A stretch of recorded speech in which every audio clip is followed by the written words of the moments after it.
Hello, Upon Against It learners. I am Mr. Moscarelli. I am one of the co-coordinators of the Upon Against It Personalized Portfolio, or P3 system, along with Mrs. Lloyd, who's going to take over in the back half of this.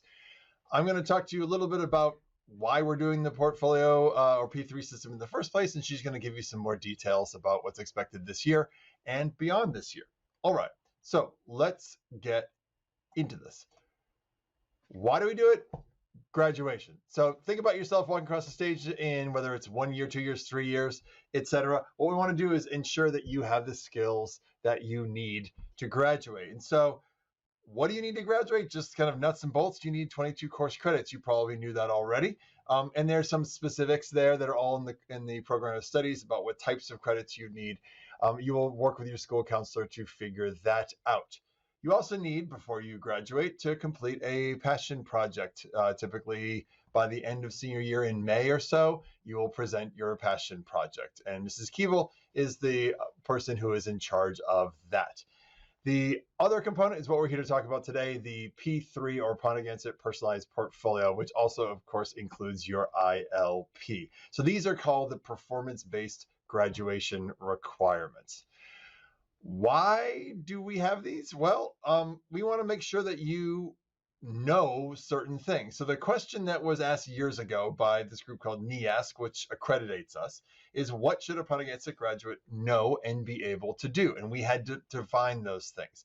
Now, the knowledge part, frankly, is something that we test you on all the time. When I say test, meaning like literally multiple choice tests or short answers. You have outside tests like the PSATs and the SATs. So what you know is something that we think we do very well, and we are pretty sure by the end of 4 years of what you know. The what you're able to do piece is the piece that's a little bit harder sometimes to do, and maybe is a little bit less traditional for high schools, and that gets to the idea of skills. So for instance, I'll use this as a way to think about it.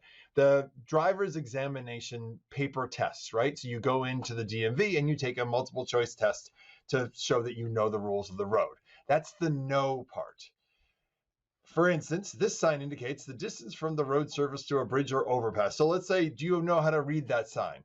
Well, this driver clearly, I guess, passed the test, but when it came to be able to do, they didn't do so well. So the knowing thing and the being able to do thing are two separate things. It's the skill of driving that's also probably as or more important than knowing the basic rules of the road. So you have to know both, but without the skills, bad things happen. So that's, of course, why we have a practical skills-based test when someone is in the driver's seat actually driving, and then there's someone giving you the road test.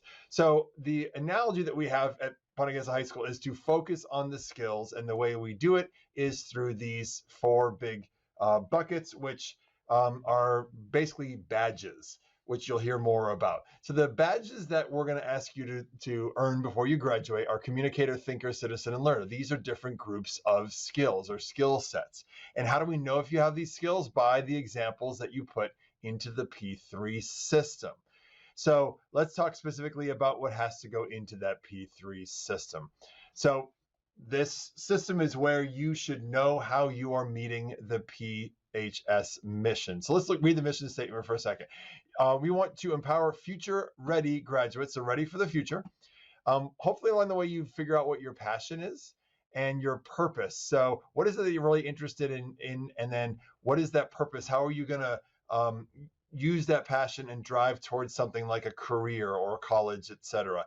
And along the way, making sure that you are proficient. And that's where the skills piece comes in. And so the four big badges that we're asking you to earn are what are called competencies. And so the competencies show that you are competent or proficient in these four areas. And then there are subsections of each one, and we call those the transferable skills. So for the most part, we operate in the land of transferable skills. So for instance, we're going to ask you to have a certain number of transferable skills in order to earn the competency badge, which we'll walk you through in a moment. These transferable skills, how are they assessed? They're all assessed using these rubrics. These rubrics are available. They're linked from the portfolio site. They're also linked from Canvas. Your teachers also probably supply you with them as well. And so the language here about proficient, that is the minimum that you need in order to achieve an entry that is what we call acceptable. So you want to be getting 3s and 4s on these rubrics in order to earn these badges, if you will. Okay, so what do you need to do this year? And to explain it in more detail, I'm going to turn this over to Mrs. Lloyd. Have a sparkling day. Hello, class of 2025. It is Mrs. Lloyd here to talk to you about everything you need to do to be super successful with your P3 portfolio this year. Today, especially if you are in a semester class, I want you to check in with your teachers and make sure you are prepared to upload proficient tasks by the end of that course, which ends on January 24th. Our end of the year goal is for you to complete 1 proficiency task for each course you are taking. For many of you, that will be 8, but for some of you, it may be 7 or 9, which is no reason to worry. What I do not want you to do is wait, because in the spring, you will need to complete more proficiency tasks and begin your student-led tour for the end of the year. Starting now will make sure you are prepared and that your fall semester teachers have plenty of time to score your entries. You can access your P3 through the Richer Picture system. This is something you have already done this year when you worked on your ILP. If you have any issues at all, please simply email me and I will help. Once you are in the P3 system, you want to click on My Work. That will bring you to the Assignments tab. The Assignments tab will list all assignments provided to you this year by your teachers.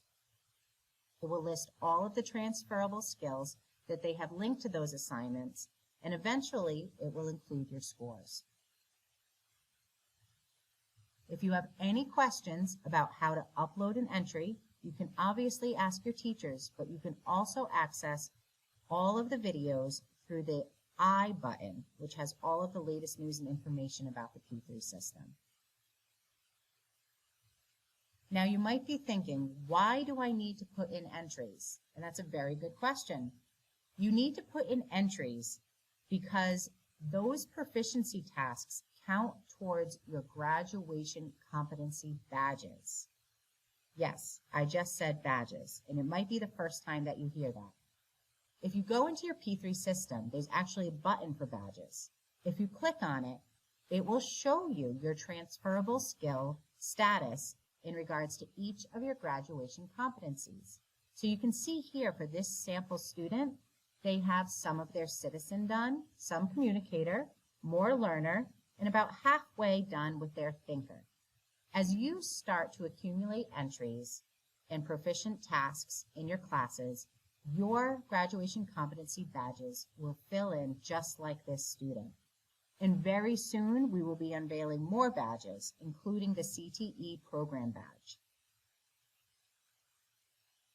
By the time you graduate in 2025, we are looking for you to accumulate a minimum requirement of 7 transferable skills under the Thinker graduation competency, 4 for citizen, 11 for communicator, and 11 for learner. By making sure you have 1 per course this year, you are setting yourself up for success. If you haven't followed this entire presentation, you can simply remember the most important thing you need to do today, and that's to communicate with your semester teachers and make sure that you have 1 task uploaded from that course. You will have the rest of the year to make sure that you have 1 proficiency task for the rest of your courses. And of course, if you have any questions, reach out to your teachers, and you can always reach out to Mr. Moscarelli or myself with any questions that you might have. Have a great day.